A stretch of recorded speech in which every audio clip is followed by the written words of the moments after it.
میں یہ چاہتی ہوں کہ جس شخص نے میری بیل کینسل کرنے کی نیب میں جو درخواست لکھی ہے، میں اس اپنے ہمدرد کو نیب میں دیکھنا چاہتی ہوں کہ وہ ہمدرد کون ہے میرا نیب میں، اور قوم کو بھی وہ چہرہ دکھانا چاہتی ہوں کہ کس عقل مند نے وہ درخواست لکھی ہے جس میں انہوں نے کہا کہ مریم ایسے عدالت میں آتی ہیں، ایسے جاتی ہیں، یہ کھاتی ہیں، یہ پیتی ہیں، ایسے سلام کرتی ہیں، یہ بات کرتی ہیں۔ تو مجھے اس درخواست کو جب میں نے پڑھا تو مجھے ایسے لگا جیسے بچے ڈر رہے ہیں، اور میں یہ سمجھتی ہوں کہ اس کا چہرہ اس شخص کا جس نے یہ درخواست لکھی ہے قوم کو دکھایا جانا چاہیے، تاکہ ہمیں پتہ چلے کہ یہ اتنا انٹیلیجنٹ اور سپر انٹیلیجنٹ انسان کون ہے جو اپنی درخواست کے ذریعے نیب پوری قوم کو یہ بتا رہا ہے کہ مریم نے جو اپلیکیشن سبمٹ کی ہے جنرل فیض کے خلاف اسلام آباد ہائی کورٹ میں، اس کا ہمارے پاس کوئی جواب نہیں ہے، اور اس کے جواب میں وہ یہ کہہ رہے ہیں کہ کیونکہ مریم ایسے فیکٹس کو سامنے لا رہی ہے جو ان کے کیس کو اور پوری سازش کو ڈیمولش کرتا ہے، لہٰذا مریم کو جیل میں ڈالا جائے۔ اور میں چاہتی ہوں کہ اس کا چہرہ قوم کو دکھایا جائے تاکہ ہم اس کو 21 نہیں 22 توپوں کی سلامی پیش کریں۔ جی، اور اب آپ مجھے چاہے آپ کو یہ پتہ ہونا چاہیے، درخواست دینے والوں کو بھی پتہ ہونا چاہیے، جو بھی اس درخواست کے پیچھے اس کو یہ پتہ ہونا چاہیے کہ اگر یہ مجھے ڈرانے کے لیے ہے تو آپ کو یہ علم ہونا چاہیے کہ اللہ کا شکر ہے میں نہ آپ کی گرفتاری سے ڈرتی ہوں، نہ آپ کے جعلی مقدمے سے ڈرتی ہوں، نہ آپ کے جعلی کیسز سے ڈرتی ہوں، نہ میں نیب سے ڈرتی ہوں۔ اور یہ اگر وہ سمجھتے ہیں کہ وہ اس کے ذریعے مجھے ڈرا لیں گے تو ان کی بھول ہے۔ بالکل انشاءاللہ تعالی مجھے اس سے کوئی فرق نہیں پڑتا، آپ کریں مجھے گرفتار، کریں میری بیل کینسل، تاکہ دنیا کو پتہ چلے کہ آپ سچ سے کتنا ڈرتے ہیں۔ میڈم یہ بتائیں کہ ایک جلسے میں آپ نے کہا تھا کہ نواز شریف نے جو 2 ابھی سلیکٹڈ اور سلیکٹرز ایک پیج پہ ان کے ٹکڑے کر دیے، اب 2-3 دن سے وہی ششوپن جاری ہے، تو کیا آپ لوگ کامیاب ہو گئے اس ایک پیج والے کو توڑنے میں؟ سچ کو ایک نہ ایک دن سامنے آنا ہوتا ہے، سچ کو آپ کچھ دیر کے لیے طاقت سے دبا تو سکتے ہیں، لیکن the truth has to prevail and انشاءاللہ تعالی وہ دن دور نہیں ہے۔ بلکہ نواز شریف صاحب نے جب یہ کہہ دیا تھا کہ میں نے اپنا مقدمہ اللہ تعالیٰ پہ چھوڑ دیا، تو سب سے بڑی طاقت اللہ تعالیٰ کی۔ دوسری یہ بات کہ بالکل آئین، قانون اور جو اختیارات دیتا ہے ایک آئینی وزیر اعظم کو، ایک منتخب وزیر اعظم کو جو حقوق حاصل ہیں، جو آئینی حقوق حاصل ہیں، تو وہ اس میں تو کوئی دو رائے نہیں ہے۔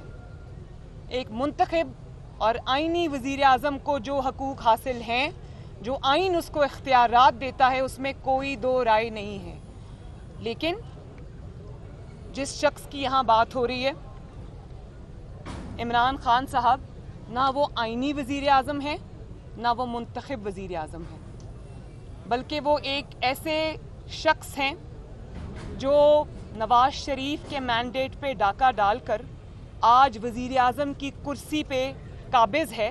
اس کو قابض کہیں گے، اس کو سلیکٹڈ کہیں گے، لیکن آپ اس کو نہ آئینی وزیر اعظم کہہ سکتے ہیں، نہ منتخب وزیر اعظم کہہ سکتے ہیں، کیونکہ ان کے پاس نہ مینڈیٹ ہے عوام کا، نہ ان کے پاس عوام کا ووٹ ہے، نہ ان کی کوئی اخلاقی حیثیت ہے، نہ ان کی کوئی آئینی حیثیت ہے۔ ہاں، ایک شخص جو کہ وزیر اعظم کی کرسی پر قابض ہے، وہ بجائے اس کے کہ آئین اور قانون کے تحت معاملات کو چلاتا ہو، وہ جادو، ٹونا، جھاڑ پھونک، حساب کتاب کے ذریعے ملک کو چلا رہا ہے۔ 22 کروڑ کے ملک کو وہ چلا رہا ہے، اور جس ملک میں اہم ترین تقرریاں، ان تقرریوں کی میں بات کر رہی ہوں جن کا پاکستان کی سلامتی سے ڈائریکٹ تعلق ہے، جو شخص ان ملک کی اہم ترین تقرریاں جو ہے وہ جادو ٹونے سے کرتا ہو، जिन्नात बजाय वज़ीर आज़म के जिन्नात वो तकर्रियाँ करते हों, जिन्नात टाइमिंग्स तय करते हों, या फिर वो जिसको तोता फाल कहते हैं वो निकाल के करते हों, तो फिर इस मुल्क का दुनिया में तमाशा बनना जिस तरह अब बना है, इदारों का तमाशा बनना, फिर उसमें हमें कोई मेरे ख्याल है इसमें कोई हैरानगी की, अचंभे की बात नहीं है। और मैं तो ये समझती हूँ कि अगर वो इतना ही उनका जादू टोना सक्सेसफुल है, हिसाब किताब सक्सेसफुल है, वो जो जंतर मंतर जिसको कहते हैं वो सक्सेसफुल है, तो वो अवाम की भलाई के लिए क्यों इस्तेमाल नहीं होता? वो जो जिन्नात की असिस्टेंस है या जंतर मंतर जो हैं, वो सिर्फ अहम तरीन तकर्रियाँ करने के लिए ही क्यों इस्तेमाल होते हैं? वो इस चीज़ के लिए इस्तेमाल क्यों नहीं होते कि अवाम से महंगाई का बोझ कम किया जाए? अवाम का अगर इतना ही कामयाब है वो तरीक़ा कार, तो वो फिर आटा सस्ता करो, उससे चीनी सस्ती करो, उससे पेट्रोल सस्ता करो, उससे डीजल सस्ता करो, उससे अपनी कारकर्दगी को बेहतर बनाओ। तो बात यह है कि ये ना अपने आईनी इख्तियारात के इस्तेमाल का मसला है, ना ये वज़ीर आज़म के इख्तियारात के इस्तेमाल का मसला है, ना ये किसी जमहूरियत का मसला है, ना किसी जमहूरी असूल का मसला है, ना ही ये कोई आईनी किरदार का मसला है। ये अपनी ज़ात को और अपनी हुकूमत को चंद दिन और मोहलत देने का नुस्खा है। समझ नहीं आ रही, पूरी कौम को समझ नहीं आ रही कि आपने पूरे मुल्क को एट अ ग्राइंडिंग हॉल्ट आप ले आए हैं। पूरा मुल्क इस वक्त बंद है, इदारों का मुल्क का तमाशा बन चुका है, सिर्फ इसलिए कि एक शख्स को आपने रिटेन करना है, क्योंकि वो आपकी हुकूमत चलाता है, वो आपके अपोनेंट्स को के लिए अखाड़ पछाड़ करता है। तो समझ नहीं आ रही कि ऐसा क्या मामला दरपेश आ गया? क्या कौम को आपने बेवकूफ़ समझ रखा है? आप समझते हैं कि आपकी इन हरकत और सकनात का कौम को इल्म नहीं है कि इसके पीछे बात क्या है। और जब आप ये कहते हैं कि हम कल पढ़ रहे थे कि वज़ीर आज़म का आईनी हक होता है, इख्तियार होता है, आज आपको वोट को इज़्ज़त दो याद आ गई है, तो मैं आपको ये बता दूं कि आपको नवाज शरीफ बनने की कोशिश भी नहीं करनी चाहिए। नवाज शरीफ जब वोट को इज़्ज़त दो का नारा लेकर मैदान में आया था, तो वो मुंतखब वज़ीर आज़म था, वो आईनी वज़ीर आज़म था, वो अवाम के वोट से आया था, वो एक बहुत लंबी जिद्दोजहद तय करके आया था, उसकी एक बहुत बड़ी आईनी स्ट्रगल थी जो उसकी ज़ात के लिए नहीं थी। उसकी ज़ात की उसने कुर्बानी दी, उसने अपनी हुकूमतों की कुर्बानी दी, लेकिन आइन के लिए, पाकिस्तान के अवाम के लिए और वज़ीर आज़म के ऑफिस की इज़्ज़त के लिए उसने अपनी हुकूमतें कुर्बान कर दी। और उस तरह की जो स्टेटस है वो अचीव करने के लिए, वोट को इज़्ज़त दो का नारा लगाने के लिए आपको जेलें बर्दाश्त करनी पड़ती हैं। आपको मैं डिक्टेशन नहीं लूँगा कहना पड़ता है और फिर उस पर कायम रहना पड़ता है। आपको अटक किले में जाना पड़ता है, आपको जिला वतनी बर्दाश्त करनी पड़ती है, आपको झूठे केसेस बर्दाश्त करने पड़ते हैं, आपको झूठी सज़ाएं बर्दाश्त करनी पड़ती हैं, आपको जेलों में जाना पड़ता है, आपको ह्यूमिलिएशन बर्दाश्त करनी पड़ती है, आपको अपनी बेटी को जेल में जाता हुआ, किसी बेगुनाह बेटी को जाता हुआ देखना पड़ता है। तो आप इमरान खान साहब से मैं ये पूछना चाहती हूँ कि उनकी सियासी पहचान क्या है, उनका सियासी तशख़्ख़ुस क्या है? उनका सियासी तशख़्ख़ुस और उनकी सियासी पहचान और उनका सियासी तारुफ जो है वो है मुंतखब हुकूमत के ख़िलाफ़ साजिश करना, मुंतखब हुकूमत और मुंतखब वज़ीर आज़म के ऑफिस के बाहर 124 कितने दिन 120 दिन का धरना देना, 126 दिन का धरना देना और कहना कि वज़ीर आज़म को मैं गले से घसीट कर निकालूंगा, और लोगों को ये बताना कि एम्पायर की उंगली उठने वाली है, और उसके बाद नवाज शरीफ के मैंडेट को छीनना और उस पर काबिज हो जाना अवाम के इख्तियार के ऊपर, वोट की हुर्मत को पाँव के नीचे कुचल के आना, अवाम के वोट की पर्ची को पाँव के नीचे कुचल के आना, साजिश करना, आपकी तो पहचान ये है। तो आपका असूल से, आपका जमहूरियत से, जमहूरी जद्दोजहद से, एक आईनी वज़ीर आज़म के इख्तियारात से, उसकी इज़्ज़त से आपका कोई लेना देना नहीं है, आपका कोई वास्ता नहीं है। तो नवाज शरीफ बनने की तो कोशिश भी ना करना, और शेर की खाल पहनने से कोई शेर नहीं बन जाता। एक सेकेंड, और फिर आप कहना चाहते हैं ये?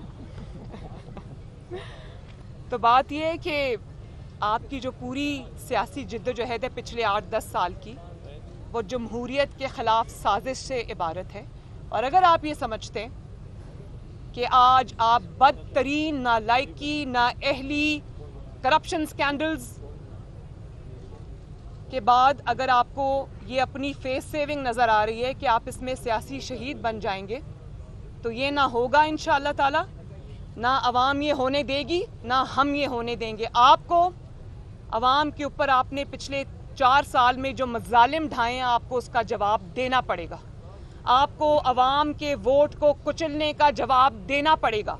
आपको अपनी साजिशों का जवाब देना पड़ेगा।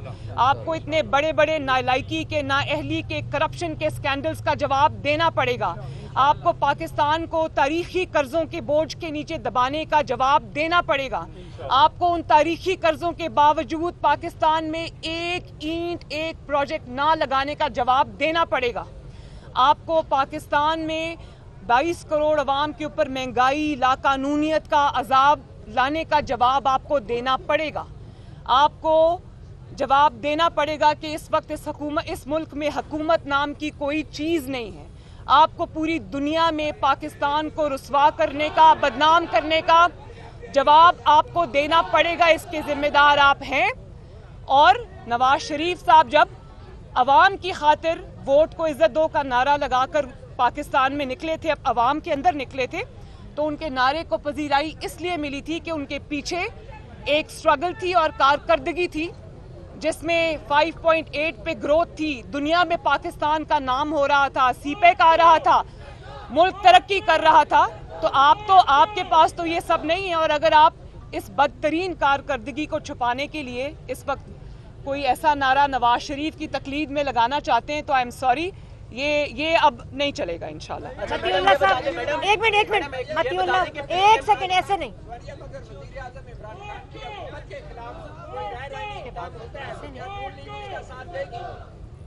मैंने आपको पहले ही बता दिया कि गैर आइनी जो इंसान जिसका नाम इमरान खान है, वो आइनी और मुंतखब वज़ीर आज़म नहीं है, और वो आइन को रोंद के आया है, वो आइन का मुजरिम है, उसको वो जवाब देना पड़ेगा पहले। अच्छा मैडम, ये बताइए, एक सेकंड, आप बात करें। जमाते हैं, एक सेकंड।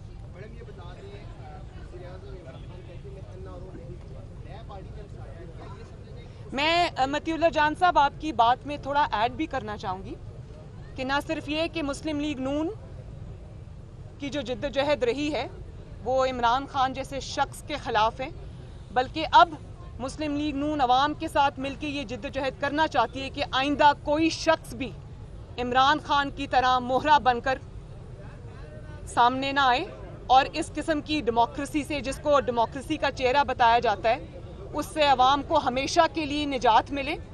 और मुंतखब वज़ीर आज़म का जो स्टैंड होता है, जो नवाज शरीफ साहब का स्टैंड था और है, उसमें ताकत होती है, उसके पीछे अवाम की ताकत होती है। तो नौकरी और चाकरी करने वाले को सिर्फ नौकरी और चाकरी ही करनी चाहिए, उसको नवाज शरीफ की सूरत इख्तियार करने की मेरे ख्याल है कोशिश भी नहीं करनी चाहिए। आप मुझे का खेज लगते हैं ऐसी बातें करते हैं। एक मिनट विनोद, अभी ने उनका सवाल खत्म हो जाए।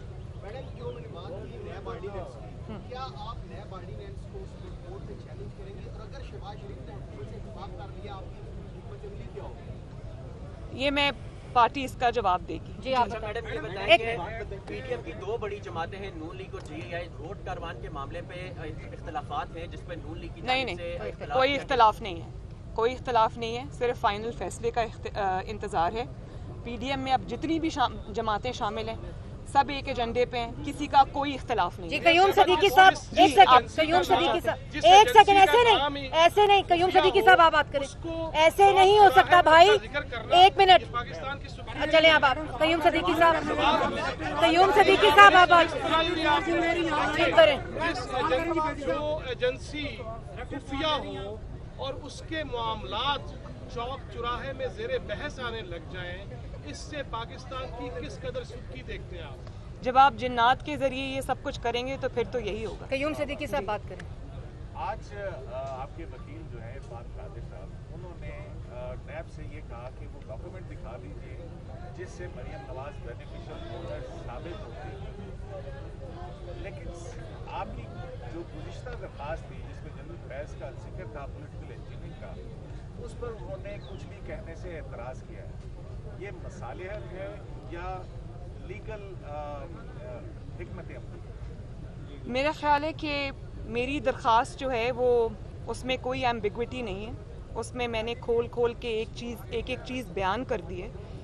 تو مجھے جو سمجھ آ رہی تھی، وہاں دور میں بیٹھی تھی، مجھے صحیح آواز نہیں آ رہی تھی، لیکن مجھے جو سمجھ آ رہی تھی وہ یہ تھی کہ وہ اس میری درخواست کو اور نیب کی اپیل کو ساتھ ساتھ چلانا چاہتے ہیں اسلام آباد ہائی کورٹ. تو جب میری درخواست پہ بحث شروع ہوگی، جب وہ بحث کو اوپن کریں گے تو دودھ کا دودھ اور پانی کا پانی ہو جائے گا آپ کے سامنے. ابھی تو آج تو ٹیکنیکلٹیز کی بات ہو رہی تھی، میں یہیں کھڑی ہوں، میں کہیں نہیں جا رہی. اور یہ بھی میں بتا دوں کہ اگر مجھے کوئی دوسری درخواست بھی دینی پڑی اپنے پوائنٹ آف ویو کو اسٹیبلش کرنے کے لیے، اس پہ کھڑے رہنے کے لیے، تو میں وہ بھی دوں گی اسلام آباد ہائی کورٹ میں جمع کراؤں گی.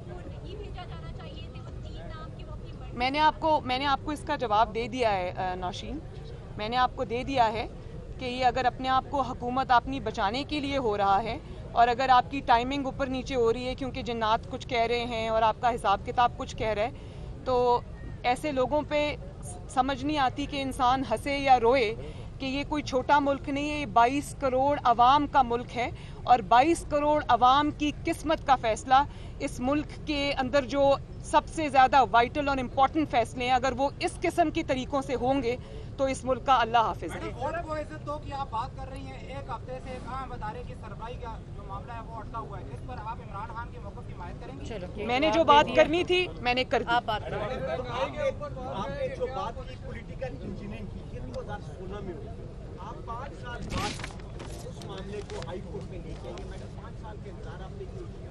آپ کی تو انفارمیشن بالکل غلط ہے. سوری، آپ کی انفارمیشن غلط ہے. یہ جو واقعہ ہوا تھا جس کو میں نے اپنی درخواست میں کوٹ کیا ہے، یہ 2018 کی بات ہے. 2018 جی نہیں، یہ میرے کیس سے متعلق ہے. الیکشن میں جو ہوا وہ پورے قوم کے سامنے ہے. مجھے اس وقت سزا ہو چکی تھی، اور سزا کے بعد یہ بات سامنے آئی. میری سزا کے بعد، ورڈکٹ کے بعد یہ بات سامنے آئی، پروبیبلی جب میں جیل میں تھی، تو اس وقت یہ بات سامنے آئی. تو پھر مجھے اب اپیل کے ذریعے یہ سارے حقائق ایک ریلیونٹ موقع کے اوپر سامنے رکھنے تھے، میں نے رکھ دیے. آخری سوال. جی، آپ کی درخواست پوائنٹ نمبر 22 ہے کہ بے نظیر بھٹو کو بھی اس طرح کا بریف دیا گیا تھا آڈیو اسکینڈل میں. اس میں جسٹس قیوم اور اس وقت کے جو احتساب کمیشن کے چیئرمین تھے سینیٹر جو اب آپ کے ریلیٹو بھی ہیں، ان کی آڈیو لیک ہوئی تھی، سینیٹر سیف الرحمان صاحب کی اور اس وقت کے جسٹس قیوم کی. اگر عدالت جنید صفدر کے اب فادر ان لا ان کو بلاتی ہے تو وہ آئیں گے، اور آپ اس چیز کو کنڈیم کریں گے کہ اس طرح کی جو آڈیو لیک ہوئی تھی کہ بے نظیر 7 سال بہت شکریہ. ایک تو اس کا فیصلہ ہو چکا ہوا ہے، دوسرا میرے کیس سے متعلق مجھ سے بات کریں آپ ٹائم. Thank you.